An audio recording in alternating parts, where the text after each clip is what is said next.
Hello everyone, આજનો video છે constable માટે. હવે પીએસઆઈની એક્ઝામ આવી ગઈ છે તો મોસ્ટલી બધાને જીએસનો પેપર બહુ જ ખરાબ ગયો છે. એમ તો અત્યારે તમે બ્રેકમાં હશો, 2-3 દિવસ બ્રેક લઈ લો એનો કોઈ પ્રોબ્લેમ નથી, પણ હવે તમારે 2-3 દિવસ પછી તમારે મતલબ સારી એવી સ્ટ્રેટેજી બનાવી છે કોન્સ્ટેબલ માટે.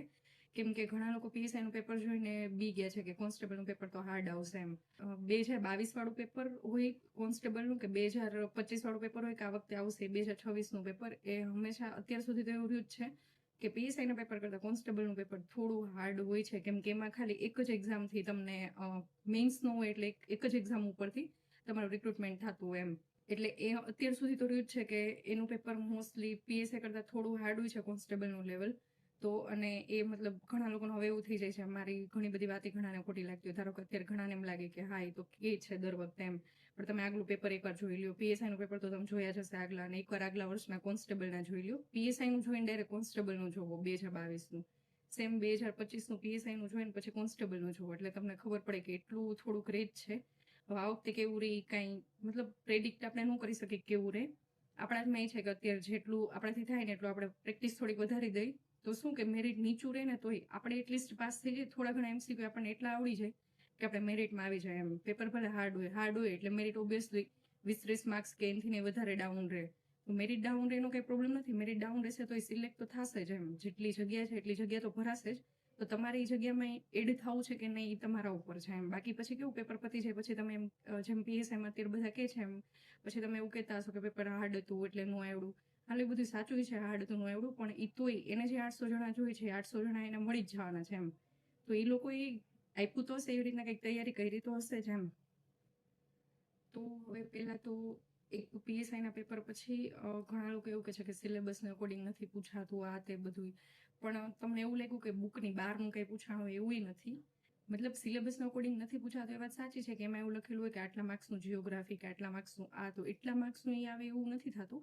પણ સબ્જેક્ટ સિલેબસમાં છે એ આપણે કરવા જ પડશે. એમ કેમ કે તમે પીએસઆઈમાં જે સબ્જેક્ટ ન કર્યા અને બીજા પૂછાઈ ગયા, તો આ વખતે એવું થશે કે હવે તમે ઈ કરશો અને બીજા પૂછાશે. એમ મતલબ જે તમે સ્કીપ કર્યા હોય એ પૂછાય છે એવું થઈ જાય. ધારો કે સંભાવના છે, ઘનફળ છે, એવું બધું તમારે ભૂમિતિનું કંઈક વધારે આવી ગયું હતું. મેં જે પેપર નથી જોયું પણ બધા એવું કહે છે કે એ બધા ક્વેશ્ચન્સ આવી ગયા હતા. એમ તો તમે ક્યારે મારા જૂના વિડીયો હજી મતલબ મેં તો ડિલીટ ન કર્યા હોય તો તમે જઈને જોઈ લો હું એમાં શું બોલી હોય કે તમારે સંભાવના છે, ઘનફળ છે, એવું ત્રિકોણમિતિ કે એવા બધા જે ચેપ્ટર છે એ ચેપ્ટર સ્કીપ ન કરવાના હોય. એના સહેલામાં સહેલા દાખલા તમને આવડવા જોઈએ. અઘરા દાખલા ભલે મને નથી ફાવતા, તમને નથી ફાવતા, પણ એટલીસ્ટ એમાં જે સૌથી સહેલા દાખલા છે એ તો તમને આવડવા જ જોઈએ. કેમ કે હવે આ વખતે પછી મેં જાજુ પેપર નથી જોયું પણ એટલું જોયું છે કે સંભાવનામાં એમાં એક સિક્કો ઉછાળવામાં આવે તો આ આવવાની સંભાવના કા, તો એ તો સૌથી સહેલા જ હતા. એ તો હું દેવા ગઈ હોત તો આ વખતે કરીને જ જાત અને એ તો મને આવડી જ જાત.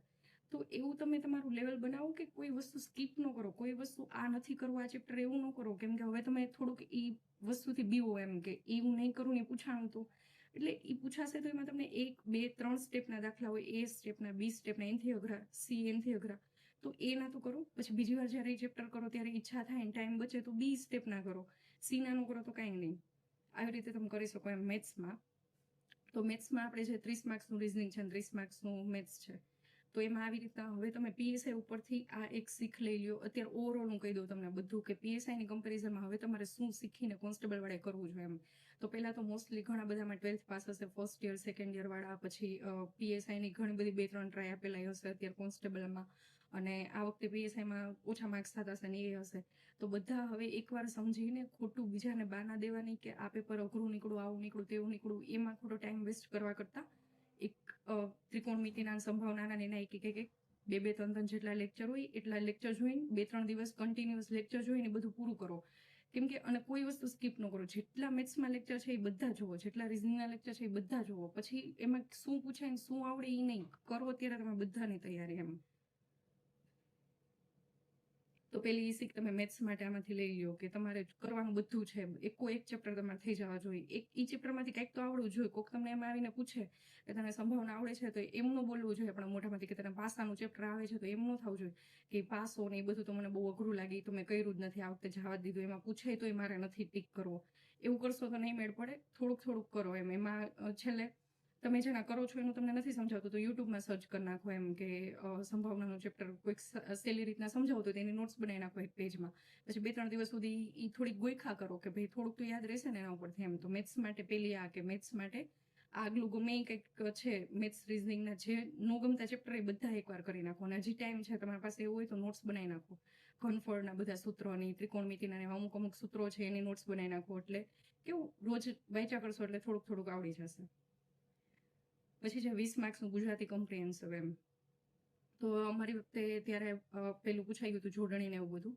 તો પછી બધાએ વિરોધ કર્યો હતો. તો હવે એવું થઈ શકે કે એવું ન પૂછાય, અને પૂછાય તોય હવે કેવું છે એ જોઈને ઘણા જોડણી કરે છે અત્યારે. તો એને ખબર નથી પડતી કે ત્યારે મારે જ 120 માર્ક્સ હતા તો મેં તો જોડણી કરી નથી. મેં એક જોડણીનો MCQ ટીક જ નથી કર્યો અને જોડણી મેં વાંચી જ નથી. ઇનકેસ હું ત્યારે જોડણીના MCQ ટીક કરીને આવ્યો હતો અને હું ફેલ થઈ હોત તો હું અત્યારે આ વખતે ન કરત. તો તમે થોડુંક એટલું તો સમજો કે તમે કોમ્પ્રિહેન્શનની પાછળ એટલું પડો છો. એક ફકરો હોય છે એની નીચે જવાબ ગોતીને લખવાનો હોય છે. એના વેબ સંકુલવાળાએ લેક્ચર મૂકેલા છે અને તમને એમને મળી જશે થોડું મટીરિયલ કે જેમાં ઉપર પેરેગ્રાફ હોય, નીચે તમારે એના ઉપરથી ક્વેશ્ચનનો આન્સર ગોતવાનો હોય. હવે એ તમને અહીંયા થોડોક ટાઈમ લાગે ગોતતા તો તમે 1-2 વાર પ્રેક્ટિસ કરીને જાઓ. બાકી હું તો એવું કરું કે અહીંયા 20 MCQ તો અમારે લગભગ 10 જેવા એમાં ઉપર ફકરા ઉપરથી પૂછાણા હતા. તો એમાંથી મને 9 સાચા પડ્યા હતા, 1 ખોટો પડ્યો હતો અને બીજા જોડણીવાળા હતા એ કે મેં ટીક કર્યા નહોતા. તો આવું તમારે અત્યારે શીખવાની જરૂર છે. આવું તમે શીખો. એમનો પાછળ ફરો કે મારે ગુજરાતીમાં જોડણી કરવા માંડું, સમાસ કરવા માંડું, અલંકાર કરવા માંડું. જે તમને આવડે છે, ઈચ્છા હોય વ્યાકરણ વાંચવાની તો એકવાર વાંચો. બાકી આમાં વ્યાકરણ લખ્યું નથી તો પછી તમે એની પાછળ ખોટું મથીને એમાંથી તમને માર્ક્સનું કંઈ આઉટપુટ નહીં મળે. એના બદલે તમે GSના સબ્જેક્ટ કરો, કેમ કે હવે GS થોડું હાર્ડ પૂછે છે. ક્યાંથી પૂછે છે એ ખબર નથી. એટલે બને એટલું જીકેની બુક ને GS થોડુંક એના બદલે વધારે કરો તો સારું રહે. બાકી 20 માર્ક્સમાં જાજી પ્રેક્ટિસ ન કરો, થોડુંક ભગવાન ભરોસે જવા દેવાનું. ઉપર પેરેગ્રાફ હશે ને એમાંથી જો આન્સર મળતા હશે ને એ હું કરીશ. બાકી હું ટીક નહીં કરું. આ થઈ ગયું ગુજરાતી માટે, ગુજરાતી લેંગ્વેજ માટે 20 માર્ક્સનું. પછી આપણો GSનો પાર્ટ. તો એમાં છે 30 માર્ક્સનું પોલિટી. હવે PSIમાં આવું પોલિટી એવું તો હવે કોન્સ્ટેબલમાં કેવું પોલિટી આવશે. હવે બધી વસ્તુમાં હવે કોન્સ્ટેબલવાળા PSI હારે જ કમ્પેર કરશે. પણ તમે શાંતિથી તમારી કોઈ પણ એક યુવાની કે કોઈ પણ જે કિસ્વા કરિયર એકેડમીની કે જેની તમે બુક ક્લાસ 3ની યુવાની બુક વાંચતા હોય, યુવાની ગમે એ ક્લાસ 3ની પોલિટીની બુક વાંચતા હોય, એ જ બુકને રિવિઝન કરો. લેક્ચર જોવા હોય તો ટીચિંગ કિશન સરના છે, પછી વેબ સંકુલના ઘણા બધા છે પોલિટીના લેક્ચર. અનુચ્છેદ બધા તમને કડકડાટી આવડવા જોઈએ. ભાગ કેટલા છે, કયા છે એ બધું આવડવું જોઈએ. એવું બધું તમને જોડકામાં પૂછે તો એ બધું આવડવું જોઈએ. એવું બધું તમે પોલિટી આખું રેડી કરી નાખો, કેમ કે 30 માર્ક્સનું છે અને આમાં તો ડિટેલમાં લખેલું છે કે અમુક મૂળભૂત અધિકારો, રાજનીતિના માર્ગદર્શક સિદ્ધાંતો, બંધારણની જોગવાઈ, આમાં જે લખેલું છે એ બધું તો ઠીક, પણ એ બુક જ આખી થઈ જાય છે. બધું એમાં આવી જ જાય છે. એટલે પહેલા 30 માર્ક્સનું પોલિટી રેડી કરો, કેમ કે જો એને સારું એવું પોલિટી પૂછી લીધું 30 માર્ક્સનું, એટલે આમાંથી સિમ્પલ એ પૂછી લીધું અને તમે PSIમાં કંઈ પૂછાણું નહોતું, સરખું વ્યવસ્થિત પોલિટી પૂછાણું નહોતું ને એવા ચક્કરમાં રહેશો ને રિવિઝન કર્યા વગર ગયા ને તો કંઈક એકાદી ભાષાનો કે એવું કંઈક અનુચ્છેદ પૂછી દેશે ને તો એ ખબર નહીં પડે કે કયો હતો. અને એકાદો મતલબ ACBC ગમે કોઈ કેટેગરીના કે બધા જે પેલી સંસ્થા છે UPSC ને એ બધાના આર્ટિકલ પૂછી નાખશે ને તો એ ખબર નહીં પડે કયો હતો. એમ 315 હતો કે 316 હતો. એવી નાની ભૂલના લીધે બધું ખોટું કરીને આવશો. એટલે કોઈ પણ પેપરને જૂના પેપર કમ્પેર ન કરો. બધી એક્ઝામ અલગ અલગ છે. તમારી એક્ઝામમાં શું પૂછાવાનું તમને ખબર નથી. તમારા હાથમાં છે પોલિટીની બુક આખી 2 થી 3 વાર કે 5 વાર 10 વાર જેટલી વાર રિવિઝન થાય એટલી વાર રિવિઝન કરીને જાઓ. રિવિઝન કરીને જાશો ને તો ત્યાં તમને એક MCQ એવો નીકળશે જ કે જે તમને ફટાફટ આન્સર યાદ આવી જશે ને એક MCQ ના લીધે તમે પાસ થઈ જશો એમ. એટલે ક્યારેય મહેનત કરેલી વેસ્ટ નથી જતી એવું સમજીને તમારે ચાલુ કરી દેવું જોઈએ પાછું પોલિટી સારી રીતે એમ. પછી છે current affairs, science and technology અને GK. તો GKમાં યુવાની બુક છે, વર્ડિંગ બોક્સની બુક છે. પછી GKમાં હા બસ મેં તો વર્ડિંગ બોક્સની બુક કરી હતી. તો એવી રીતના તમે કોઈ પણ એક બુક તમારી પાસે જે હોય કોઈ પણ એક GKની બુક લઈ લો અને સારી રીતના કરવા માંડો. આ વખતે આઈ થિંક બધા એવું કહે છે કે જામનગર જિલ્લાનું કે એવું કંઈક MCQ પૂછાણું હતું PSIમાં. તો એ ટ્રેન્ડ હતો જ. મેં લગભગ મારા આગલા બધા વિડીયોમાં હું બોલી જઈશ કે પહેલા મેં 2022માં તૈયારી કરતી ને ત્યારથી હું જિલ્લા તો કરું જ છું. બધા પૂછાય કે ન પૂછાય GKની બુકમાં બધા જિલ્લા આપેલા છે. કયા જિલ્લામાં કઈ વસ્તુ ફેમસ. એ હવે આ લોકો પાસે પૂછવા માટે કાંઈ નથી બચ્યું ને તો એ જૂની વસ્તુ પાછું ચાલુ કરશે પૂછવાનું. તો એવું ન થાય કે એ કાંઈ અઘરું નથી. રોજ 2 જિલ્લા પકડી લો, કેટલા દિવસ થાય? રોજ 2 જિલ્લા કરવાના. પણ 16-17 દિવસ થાય તો બધું પતી જાય. તમારે 17 દિવસમાં બધા જિલ્લા પતી જાય. તો 2 જિલ્લા કરવા એટલે શું? અહીંયા GKની બુકમાં આટલું આપ્યું છે એક જિલ્લામાં, એક બાજુનું મતલબ અડધું પેજ ભરે એટલું જ છે જિલ્લામાં. તો એટલું તમે ખાલી મતલબ નોલેજ માટે સારું વાંચી લો. આવી રીતના તમે GK કરો, GKની બુક આખી કમ્પ્લીટ કરો. પછી એમાંથી પૂછાય, બધી વસ્તુમાં પૂછાય ન પૂછાય તમારા હાથમાં નથી. GKની બુક એકવાર કમ્પ્લીટ કરી નાખો. સાયન્સ એન્ડ ટેકનોલોજી માટે તો વેબ સંકુલના અક્રમ સેરેસેસાનો મેરેથોન લેક્ચર છે 11 કલાક જેવો, એ તમે કરી નાખો, એ બેસ્ટ છે. પછી કેવું એકવાર કરીને તમે જાશો ને પછી એક્ઝામમાં પૂછાશે ને નહીં આવડે ને તો તમે આવીને કહેશો.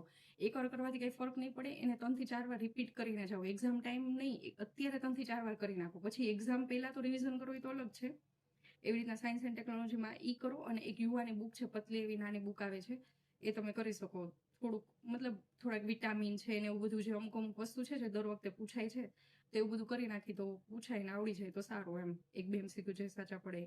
કરંટ અફેર તો આઈસ મેજિકનું અત્યાર સુધી તમે જે કરંટ અફેર કર્યું હોય, ભલે આ લોકોએ પૂછીને આપ્યું પીએસઆઈમાં બધા એવું કહે છે 2024નું, તો હવે તમે તમારી એવી ભૂલ ના કરો કે હજી તો 1 મહિનો 1.5 મહિના જેવું છે તો 2024નું વાંચી લે. હવે તમને અત્યારનું પૂછશે ને, 24નું વાંચવા જશો ને અત્યારનું પૂછશે ને તો 5 MCQ ખોટા કરીને આવશો. કેમ કે 24નું અને 25નું રિવિઝન તો થશે ને 2 વર્ષનું એકારે. એના કરતાં સ્માર્ટ વર્ક એમાં જ છે, 24નું પાછું પૂછે તો નસીબ અમારા, નહીં આવડે તો જવા દેશે, બીજે ક્યાંકથી માર્ક્સ લઈ લેશે. કોઈનું મગજ એવું ન હોય કે 24નું યાદ કરી શકે. તો થોડુંક સ્માર્ટ વર્ક કરતા શીખો. અત્યારનું જે તમે કરો છો ને, અત્યારનું 6 થી 8 મહિના એટલે 8 મહિના જ બસ, 6 મહિના, અને મેક્સિમમ તમારી કેપેસિટી સારી હોય તો 8 મહિના એનું રિવિઝન કરો. 4 થી 5 વાર થઈ જવું જોઈએ. કરંટ અફેર આમ ગોખાઈ જવું જોઈએ કે ક્યાં કઈ વસ્તુ બની હતી, ક્યાં શું બન્યું હતું, કયા જિલ્લામાં કેમ શું, બધું ખબર હોવી જોઈએ. આ રીતે કરંટ અફેર કરો. નવું પછી કરવા જાઓ, પેલા જૂનું તમને કડકડાટી 6 મહિનાનું આવડે તો પાછાના 2 મહિનાનું કરવા જાઓ. એટલે આ થઈ ગયું તમારું 40 માર્ક્સનું. હવે જો કરંટ અફેર સાયન્સ એન્ડ ટેકનોલોજીમાં ડિટેલમાં આપ્યું છે, એ તમે કરી શકો કે બધું એસિડ બેઝ ક્ષાર એવું બધું આ ચેપ્ટર ગોતી ગોતીને યુવાની બુકમાંથી સિલેબસમાં પણ એ ચેપ્ટર ગોતી ગોતીને ટિક કરીને એ ચેપ્ટર એકવાર કરી નાખવાના એટલે રેડી થઈ જાય.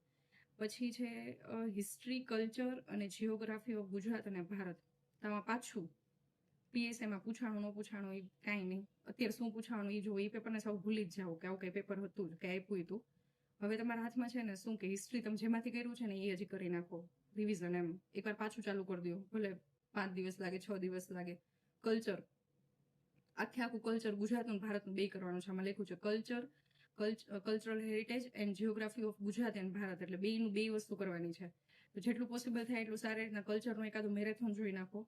અને જિયોગ્રાફીમાં તો મેરેથોન જ કરવાના છે અભિજીત ઝાલાસરના, બીજું કોઈ ઓપ્શન જ નથી. એના 2 થી 3 વાર, 4 વાર, 5 વાર જેટલી વાર રિપીટ થાય એટલી વાર. અને કાં તમે કોઈ બુક કરતા હોય તો બુક કરો, પણ એ સારી હોવી જોઈએ, જેમાં ગુજરાતનું જિયોગ્રાફીની બુક કઈ કરો ને ભારતની બુક કઈ કરો. અને મેરેથોન લેક્ચર જોવા હોય તો અભિજીત ઝાલાસરના ગુજરાતના ભૂગોળના મેરેથોન લેક્ચર છે 11-12 કલાકનો, અને ભારતના ભૂગોળનો છે. એને 4 થી 5 વાર રિપીટ કરી નાખો. એનો કોઈ બીજો અલ્ટરનેટ ઓપ્શન જ નથી. એ એટલું મગજમાં ફિટ થઈ જવું જોઈએ કે અમુક વસ્તુ ક્યાં કઈ નદી કે એના ઉપર કયો બંધ જે આ પેપરમાં નથી જોવા મળ્યું ને એવું એ પેપરમાં આવી ગયું ને. અને જો કોકે વ્યવસ્થિત કરેલું હશે ને બધું, કે એને પીએસઆઈનું પેપર ભૂલીને એમ કર્યું હશે ને કે ના મારા હાથમાં શું છે સિલેબસ, એમ જેમ ભગવદ્ ગીતામાં કહે છે ને કે મારા હાથમાં શું છે, કે કર્મ મારા હાથમાં છે, ફળ મારા હાથમાં નથી. એવી રીતના વિચારીને જો કોકે એને વ્યવસ્થિત આવી રીતના સિલેબસ પ્રમાણે બધું એકવાર પાછું કરી નાખ્યું ને કે આ વખતે ન પૂછાડો તો શું થઈ ગયું, કોન્સ્ટેબલ માટે હું આમ જ કરીશ એમ કરીને જો પેપર દેવા બેઠા ને, જો હાઈએસ્ટ માર્ક્સ લઈ આવશે ને મેરિટ કરતા 10 માર્ક ઉપર, ત્યારે તમને અફસોસ થશે કે હું 2 માર્ક્સે રહી ગયો, 3 માર્ક્સે રહી ગયો. મને એમ કે આવું પેપર નહીં નીકળે. એ તમને મને નથી ખબર કેવું પેપર કાઢશે. આપણા હાથમાં શું છે, આમાં આપ્યું એટલું કરો તો એ ઘણું છે એમ.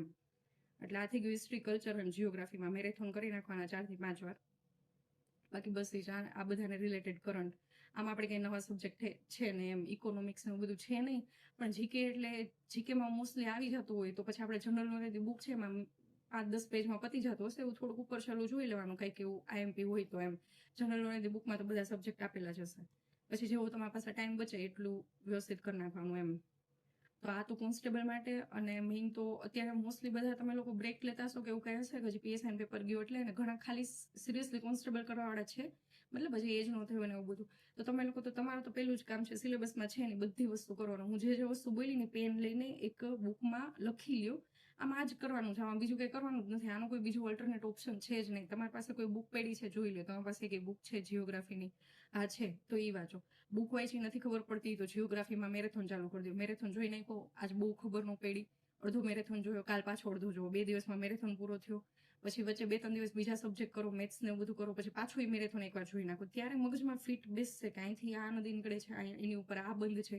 સેમ કલ્ચરમાં ક્યાં કયો આદિવાસી મેળો ભરાય છે, ક્યાં શું ભરાય છે, માધવપુરનો મેળો કેના માટે ફેમસ છે, શું છે, આ છે તે છે, એવું બધું અમારી વખતે પૂછાણું હતું. એવું મતલબ શું પૂછશે, બીજું તો કઈ ઓપ્શન છે નહીં. આવું નવું તો પેપર ન જ આવે એ તો મતલબ એવું લાગે જ છે કે એવું તો નહીં જ આવે. હવે થોડુંક સિલેબસ પ્રમાણે આવી શકે તો પછી તમારી ભૂલ એવી ન થવી જોઈએ કે સિલેબસ પ્રમાણે આવ્યું ને મને ન આવ્યું એમ. એટલે બે વસ્તુ કરો કે તમે એક સબ્જેક્ટ કરતા જાઓ અને એક જીકેની બુકે કરતા જાઓ. જીકેના પેજ હોય તો ડિવાઈડ કરી નાખો, તો મારી જેમ કરી શકો. હું એવું કરતી કે મતલબ આપણે લગભગ 500 કે 600 પેજની બુક હશે તો 50-50 પેજ કરવાનું ડિસાઈડ કરી નાખવું, અને 25-25 પેજ તમારા પાસે જેમ કરવું એમ 1 મહિનામાં પૂરી કરી નાખવાનો ટાર્ગેટ રાખો કે 1 મહિનામાં કરવાનું જ છે પૂરું. અને બીજા દિવસે જ્યારે એ બુક વાંચવા બેસો ને ત્યારે પહેલા જે 25 કે 50 પેજ હોય ને એને થોડોક ટાઈમ લઈને ફટાફટ જોઈ લો ઉપર છેલ્લા એમ. એટલે એવું લાગે કે હા મેં હિસ્ટ્રી કર્યું હતું અને એમાં આવી ગયું હતું એમ. અને કાં સબ્જેક્ટ વાઇઝ કરી શકો કે જીકેની બુકમાં આજે હિસ્ટ્રી બતાવું છે, ગુજરાતનું હિસ્ટ્રી બતાવું છે, કાલે ભારતનું હિસ્ટ્રી બતાવું છે, આમ છે તેમ. એ બધું તમારી રીતે ડિસાઈડ કરી લો. એક ટાઈમ ટેબલ બનાવી નાખો ને એ રીતે કરો. હજી ટાઈમ છે અને સારો એવો ટાઈમ છે. અને જો પીએસઆઈનું પેપર ખરાબ ગયું હોય ને તમે જો ઓલામાં પડી ગયા ને કે ઓલા વર્ષે તો સહેલું નીકળ્યું હતું ને આ વખતે તો અઘરું નીકળ્યું ને આમ ને તેમ ને, તો એ બધું તો એવું તો અમે કહી શકીએ કે અમારા વખતે તો જગ્યા ઓછી હતી, આ વખતે તો જગ્યા વધારે છે, કાશ અમારે ઘણા લોકો રહી ગયા છે. એ બધા એમ કહેતા હોત કે કાશ અમારે વધારે જગ્યા આવી હોત તો હું 1 માર્ક્સ પાસ થઈ જાત. એ બધા ચક્કરમાં તમારે ન પડો ને. તમારું કામ એ છે કે તમે સિલેબસ પૂરો કરો અને ગમે એમ કરીને માર્ક્સ લેવાની ટ્રાય કરો. ગમે એમ કરીને 2026માં એક જોબ લઈ લ્યો, કેમ કે જેમ જેમ ટાઈમ જતો જશે ને એમ બહુ અઘરું પડતું જશે એમ. કેમ કે હવે ખબર નથી આવી વેકેન્સી ક્યારે આવશે, એટલે એ મગજમાંથી ભૂલી જ જાઓ. મેં 2022માં આપી ને પછી મેં વચ્ચે ઘણી બધી એક્ઝામમાં ટ્રાય કરી, મારી કોઈ એક્ઝામ પાસ નહોતી થતી. પછી આ વેકેન્સી આવતા જ 2 વર્ષ વહી ગયા, 23 ને 24 વહી ગયા ને 25માં એક્ઝામ આવી. તો પછી એવું ન થાય. પહેલી વાર એવું છે કે 25માં ગઈ ને પછી 26માં આવી. હવે જો આમાં કોન્સ્ટેબલ મળી ગઈ ને તોય ઘણું છે એમ, મતલબ ઘણું જ છે એમ. કાંઈ જોબ ન મળવા કરતાં એક જોબ મળે બેટર છે એમ. એક હશે તો તમે ઉપર જઈ શકશો, એ કંઈ નહીં હોય તો પછી બહુ અઘરું પડશે કે હજી તૈયારી કરવી ને ધ્યાનથી ઉપર જાઓ એમ.